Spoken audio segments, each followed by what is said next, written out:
Doing? Good. Sean, how are you? This is fun. I think most of you guys know, Sean probably knows most of you guys, but it might be a good opportunity just when you ask a question, just go ahead and identify yourself for someone you don't know. Cool. Shoot, let's have at it. I don't have any opening statements. I'm Sean Padden. I'm the general manager, and thrilled to be here. Hey, Sean, Steve Martin with Rivals. What are your responsibilities as general manager here? Sure. So all of the recruiting apparatus essentially runs up to me. So Vince Ginta, who's our senior director of player personnel, reports to me. Keith Williams, who's our director of player personnel, also reports to me. And so all things associated with recruiting essentially runs up to me. Additionally to that, I am the main liaison to our collective, to the 1890 initiative. And so I work with them on a daily basis. They keep me up to speed on everything that's happening on their end, any sort of updates, any sort of new contracts, any sort of, they have to, disclose everything to us. So I'm very heavily involved in that day to day. And then I have a couple of side jobs that I do here. One of which is I run the spring league when we're here, and just really that's more about game preparation than it is about all of the quote-unquote pageantry that we like to throw to it. But it's really about game preparation. So in season, I work with Coach on, the decision-making that's happening in game. I sort of hand him the book, frankly, and point at things. But I also help a lot with our scout teams. So I'm hoping that in June they allow to take the gloves off and let additional coaches be able to help out and coach. But really, I help our young coaches get the young players prepared on the scout team. So I run what we call the scout team Raiders, the Lancaster County Raiders, as I like to call them. And it's really just a fun way to stay on top of the young guys. Really, I grade every one of their days so that I get a sense of how they're developing, how they're coming along, and it also allows me to engage the younger players on the team with regard to their development. Sometimes guys end up on scout team and feel like they're lost somewhere. Well, I lived on scout team for 3 seasons of college football, and so I know what it's like. And so I want to make sure that we can give the best possible look. So if we're the most well prepared for those days, and throw some enthusiasm behind it. So that's kind of my fun stuff in the fall. That's pretty much it. And then whatever duties as assigned. Do you have a sense on the coaching change rule, like when that's going to get discussed and voted on? I believe that the subcommittee is looking at it in the next week or so, and then I think that has to get the oversight committee, and then I believe that has to then get approved sometime in June. How do you see a lot of teams beefing up more hires or just kind of promoting people on the field that have been behind the scenes? I haven't really done an analysis to really sort of take a look and see. I know that the consultant person, the analyst sort of that comes in, I know for years now folks have gotten bigger ticket type folks to kind of be there, or coaches that are in between type of opportunities. So I think that bulk up, so to speak, has been happening. I don't know if necessarily it was driven by a move to the field or not. I can't speak to other people, but I think that folks have been, filling their rooms with good coaches for a few years now as best they can. What's your sense, Sean, of what kind of benefit it could be for Nebraska if that occurs? I mean, these young coaches, the GAs and the interns and analysts on the staff better than any of us. So what do you feel like that group of coaches would have to add if this comes to fruition? I think that because we're a developmental staff, because it's very important that everybody has the ability to teach, that everybody has the ability to reach young people. And because, hopefully, knock on wood, we continue to do so. I'm sure this will lead into other questions, but we're not a team that's hoping to have a ton of turnover. We're hoping to have continuity, and we're hoping to have a cohort carry its way through and accomplish something, at the end of their time. And so when you have the ability to have more young coaches, being hands-on on the field, more developmental, being able to take corrections. Like, for example, I mentioned the scout team earlier. We don't follow cards on scout team, more or less. We try and put, if we're preparing for, say, Michigan, we try and put Michigan's offense into our terminology so that our offensive players are continuing to develop under our system, not just looking at cards. It doesn't make them better. They're making the same calls that they would be making if they were Nebraska offensive linemen, as they combo here or combo there or work back to that individual. So we try and put everything into Nebraska language so that they're continuing to develop even as they're young guys given a look about something else or about someone else. We still try and put all of that into our terminology, and a lot of times we will have coaches cross the side. So we'll have an offensive coach come and work with the scout team offense so that he can help translate. If Tony needs a look real quick, he can say, oh, no, that's trips right, Mongo, or whatever the heck, call you want to have. But that's when you have young coaches and you have a program that's really designed to have that further development, the more those young people can be hands-on and can do instruction on the field. I think it fits the way we're set up pretty well.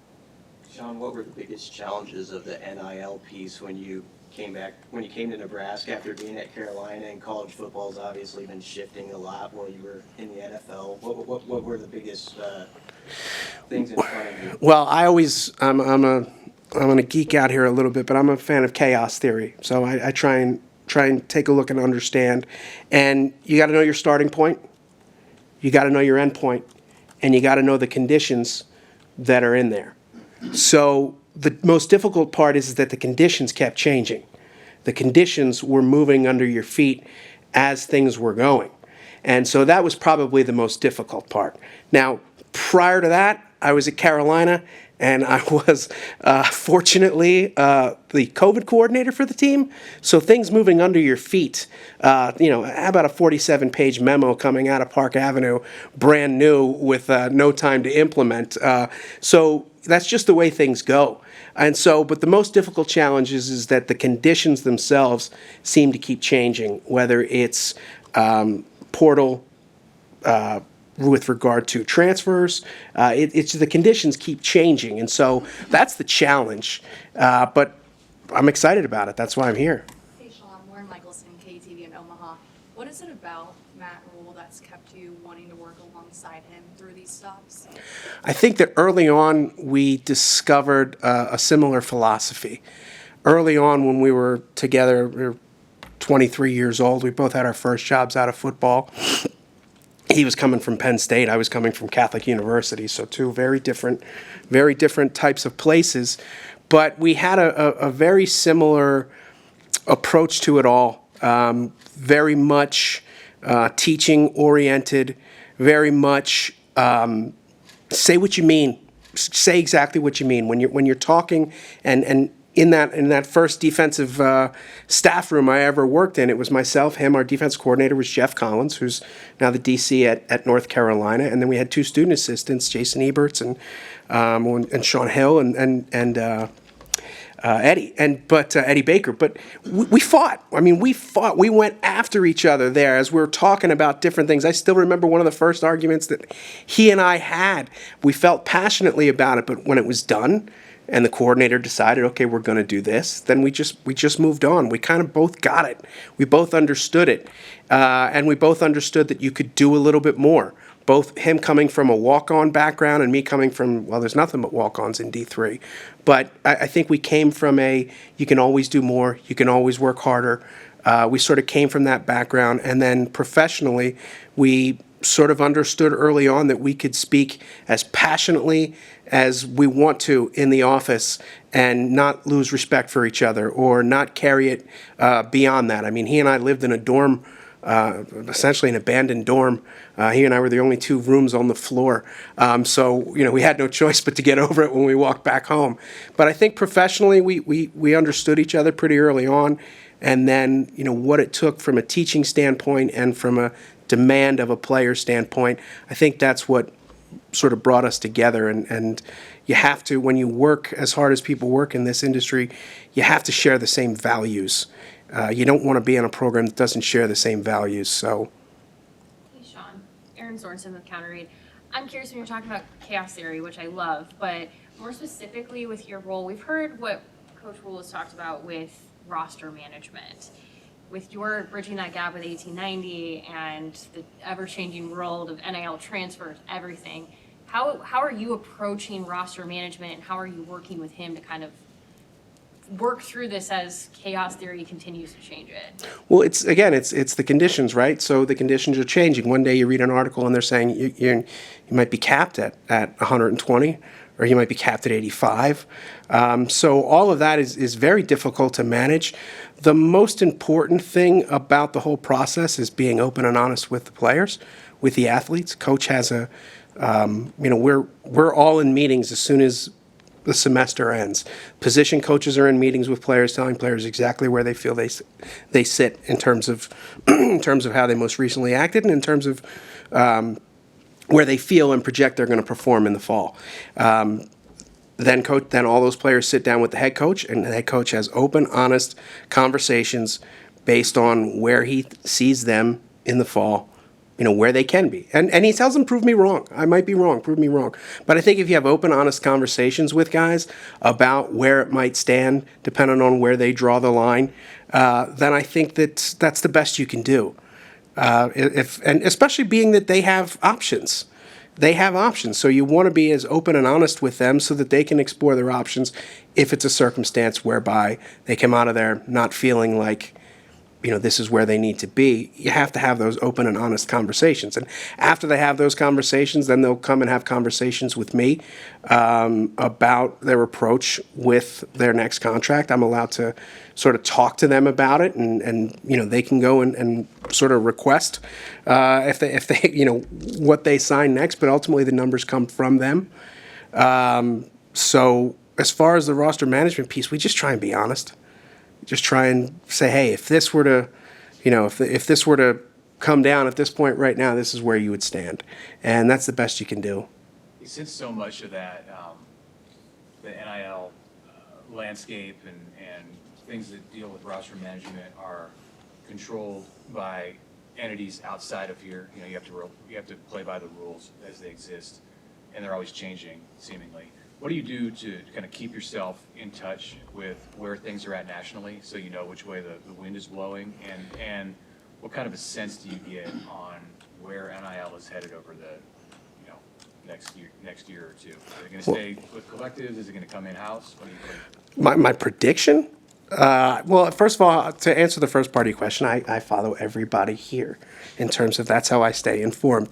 But also, no, D1 Ticker, I'm on that all the time. NIL, I get a bunch of different emails every single day and follow different people, and whether it's Matt Brown or Ross Dellinger or whomever, I try and follow that, because sometimes they're being leaked something, and sometimes they're putting something out to see what that response is. So everything that you see is taken with a grain of salt.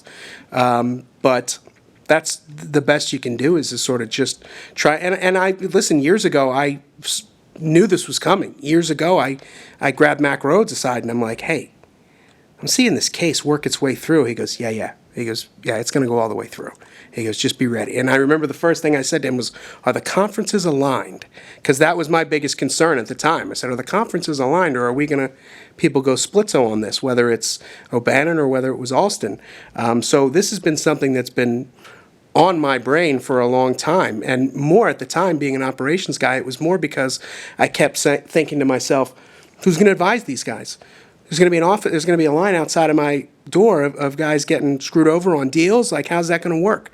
That first Miami deal was not good. They're licensing in perpetuity. No one should be signing their licensing over in perpetuity. But who's going to advise that? I'm glad that the governor and this state legislature passed a new law that allows us to kind of be more hands-on, to sort of help us advise and facilitate and be more involved in it, as opposed to just, hey, best of luck to you. Hey, Sean, Luke Mullen from Lincoln Journal-Star. In this era of NIL, have you found it maybe gives you more flexibility in dealing with the scholarship limit and still being able to add a lot of talent to the roster, year in, year out? I think that early on in this, we were helping out walk-ons.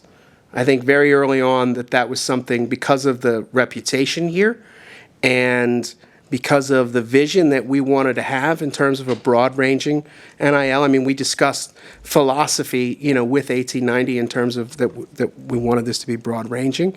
And so from the very beginning, walk-ons were receiving NIL benefits and were benefiting, from their name, image, and likeness, regardless of their scholarship. And I do think it makes it easier at times.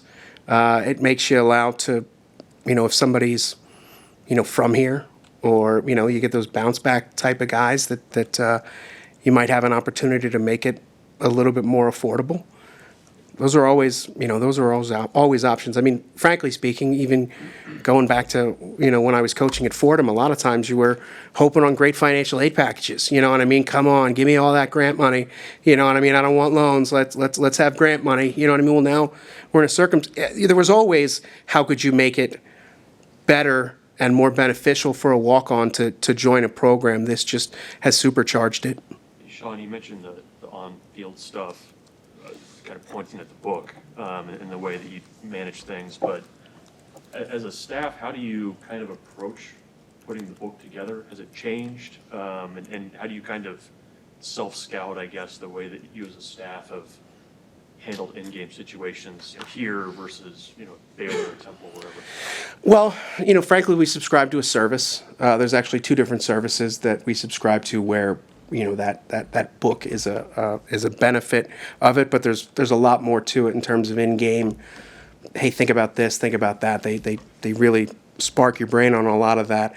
I would say that it hasn't. It's as far as Temple, it was a lot more gut in terms of coaches' decision making, and I think Baylor as well. I think we really kind of moved towards at least keeping an eye on that book, but we don't follow it 100%. You know what I mean? Like sometimes they'll say, "Hey, you should let him score here," and you're like, "I don't know about that." Like our 2 minutes not moving all that well right now. That might not make a whole heck of a lot of sense. So there's the book, and then there's context, and I think that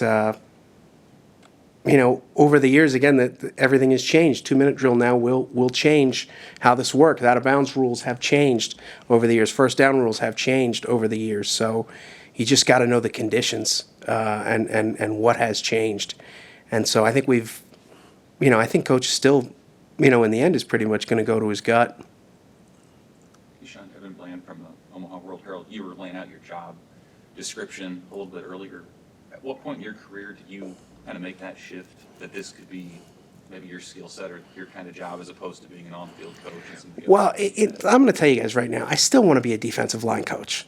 Okay, I still do, more than anything else. And T. Knight knows that. And everybody that's ever worked under Matt that's been a D-line coach knows that I'm always going to go over to your drills a little bit and just see how they're going.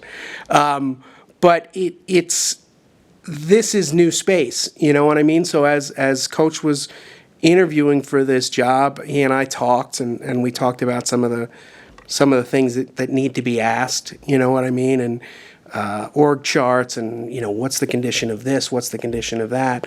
And so I think, I'm sorry, can you repeat the question? I just said org charts. Yeah, just when you kind of knew that this sort of line of work would be. So this was the biggest question mark going into it. What was the collective situation? What was the dollar situation? What's the fiscal health of the athletic department? Those were all questions that we sort of, talked about. And when he offered me he asked me at that time if I wanted to go, and I did not want to. I was living at the beach. What can I tell you? But I was working remotely for a company. I was doing performance and injury analytics software, working for NFL teams and Premier League teams. This company had a lot of clients, and it was interesting work. And I felt like I understood the performance space a lot more. But in the end, this was a whole new space. I think Coach has a lot of trust in me. I think I have a business background somewhat, and so I think that sort of kept him at ease in terms of all of these. And in the end, I feel like I filled the gap.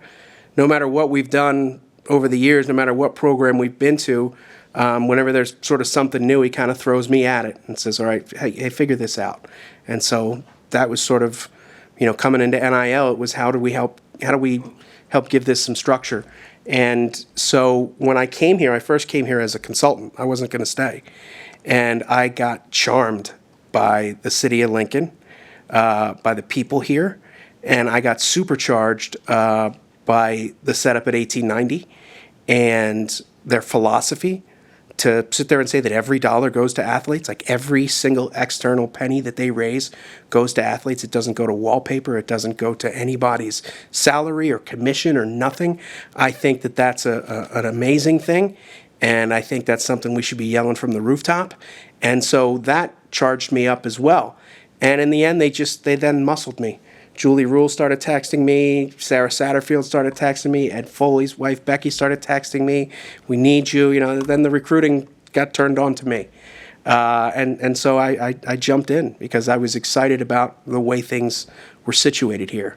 And I was excited about the challenge. Speaking of the way things are, Steve Sipple from Husker Online, the way things are situated, how does that training facility affect recruiting? How does it affect your overall job? That got to be the best football building in the world. I've been in.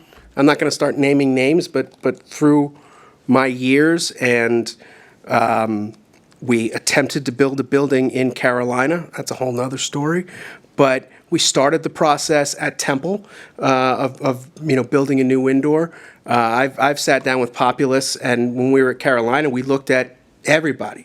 Benfica out in Portugal, and we didn't go to them, but we're looking at what everybody has in each of these facilities, and so when we came here, we were like, oh, do you have, are you guys gonna put in this? Oh yeah, we have that. You're gonna put in that? Oh yeah, we have. Oh, you're gonna. So like everything that when we were first daydreaming in Carolina about everything that we could possibly put in this, and how could we make this the most player-friendly situation in the league, coming here. It was the same architecture firm that put this vision into place here, but nearly everything that we talked about and wanted for is here. And so, yeah, and I've been in a lot of other buildings and have seen a lot of designs of other places, and this is the best football building in the world. How's your office in there? I fought for that field side office and I got it. So I'm overlooking the fields, and I dig it. But it's great. It's great. It's just the space is well thought out, and it's functional as well as great by design. Right now, we just need the elevators to work. My knee's hurting me a little bit as we take these steps over and over again, but I probably should do it anyway. How important is it, you think, to players, especially incoming players? I think that in the end, what you end up talking about is you're talking about all the things that you're pouring into athletes, like all the things that we're trying to pour into you, we're trying to develop into you. I asked Coach Belichick when he was here, I said, you've famously had some guys come to the Patriots for less or stay at the Patriots for less. How do you do that? How do you make that argument? He goes, you stand by the work you put into that individual. And so whether it's, some people kind of mock all the different staff members we have here, every one of them's pouring into players. Every single one of them on a daily basis are pouring into players. And so whether it's the facility itself, whether it's the red light therapy and the sauna and the cold tubs and the hot tubs and the zero gravity underwater treadmills and all of those things, they're all there to be poured right back into players. And so that has to account for the care that's going to go into the individual. Is that not only this space is a demonstration of the effort that's going to come from the people that are here. And so to be able to point to these and to be able to, not just sit there and say, isn't this great? Sit there and say, isn't this great? Why don't you talk to Mitch about the things he does from a sports science standpoint? So it's emblematic of the effort that goes into our athletes here. And so I don't think anyone's coming just because of it. But sometimes you like the sizzle with the steak, you know what I mean? Those come out sizzling hot, you know what I mean? But it's emblematic of the effort that's going into these athletes here. Coming from D3 as as a player and getting your start, and then up through all the stops that you've been, NFL included, when you're in this organization, and as you said, there are so many people with responsibilities that probably have crossover. What are the challenges that exist within this place to make sure that you're efficient? You want to communicate. You want to have over communication. I mean, we have different lines of communication, different working groups that are involved. We have an executive team meeting or executive staff meeting, every Tuesday at 2:00. We all work off of the same document. I mean, I could go for days and days on how we get organized. I mean, that's, Microsoft Teams is very big for our personnel department and our operations department. It's where they share. It's where they cross over. So like, you have an official visit weekend. Operations and recruiting personnel need to be one. Everybody's head count. When we go on the road, we all work for operations. When we have a recruiting weekend, everybody works for personnel. So everybody is all hands. Nobody's sitting in their office door closed. Everybody is up and out on hands. So you want to communicate, you want to over communicate. We have communication chains going on all over the place.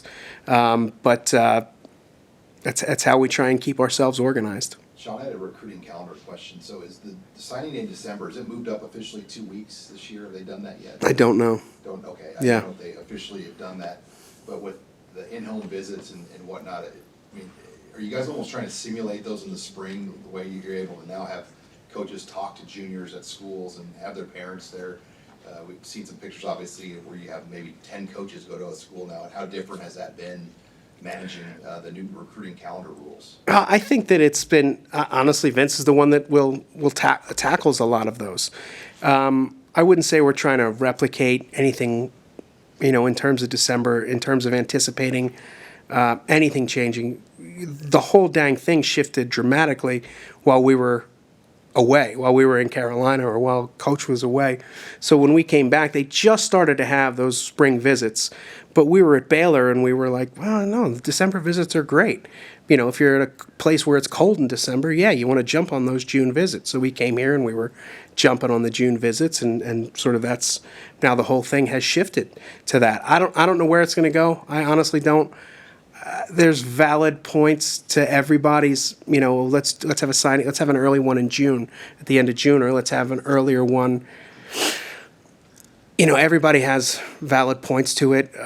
We'll put together a vote as a staff here in terms of all the different things. But Would you like a summer signing day yourself personally, just to kind of get those guys signed, whether it's like late June or the first? I don't want to go cross with the THSCA. The Texas High School Coaches Association is vehemently against it. And as I'm sure some other high school organizations are as well. I'm going to hold my answer. I don't really know. I don't think. I always am concerned about the cascade of decisions. Like, so you make a decision, and how does that cascade out, and how does that affect things down the line? And they bring up a valid point in terms of that. If they can officially sign and be signed, will they play that game? Will they opt out? I think it's a valid concern. And I think it has to be studied a little bit more. I don't know the answer. I don't think that we're guessing what the cascade effect would be. You know what I mean? And I think we got to make sure that we move. We're changing a lot of things right now. You know what I mean? So I don't know. I don't really have it. That's my non-answer answer. How was that for my first non-answer? You have just a Matt Rhule story. I mean, you guys go way back. At what point when you guys were together did you kind of think, this guy could be going somewhere? So I worked. I got out of football, and I was out of football for a little while, and then I was coaching little kids, 5 and 6 year olds. I was coaching the West Philly Tar Heels. It was so much fun. It was inner city Philadelphia, Papa Playground, and over by Cobbs Creek Parkway. You guys don't know that, but anyway, I was coaching there, and we have a banquet. So it's it's youth football, and it's all parents that are there for the right reasons. It was kind of a really cool thing. I went from coaching kids, one kid that went to the NFL, and then the next I'm coaching 5 and 6 year olds. But it was really fun. And we needed a speaker for our banquet, which was just, it was just a fish fry in a grade school gym. And so I asked Matt, who was coaching at Temple, if he would come in and talk to the room. And he burned the room to the ground. I couldn't believe it. He just went, he was just my friend, you know, he was a good football coach, and he got up there and he took control of the room like I've never seen. And I just, my jaw dropped. I couldn't believe it. And I texted our mutual friend, Jeff Collins. I'm like, Rhule just burned this room to the ground. I can't believe it. And he just wrote back, yeah, your boy can talk. And so that was a thing. Like, I knew he was a good young coach, a good friend, but I didn't know he could command a room like that. And it was really, that was when my eyes, I was like, oh boy, wow. So We see Matt Rhule here in front. No, go ahead. We see Matt Rhule here in press conference settings. What's he like behind closed he's doors? the same dude. The same dude. Yeah, there's no difference to it. He's the same dude. Anything else for Sean? Cool. Thanks, everybody.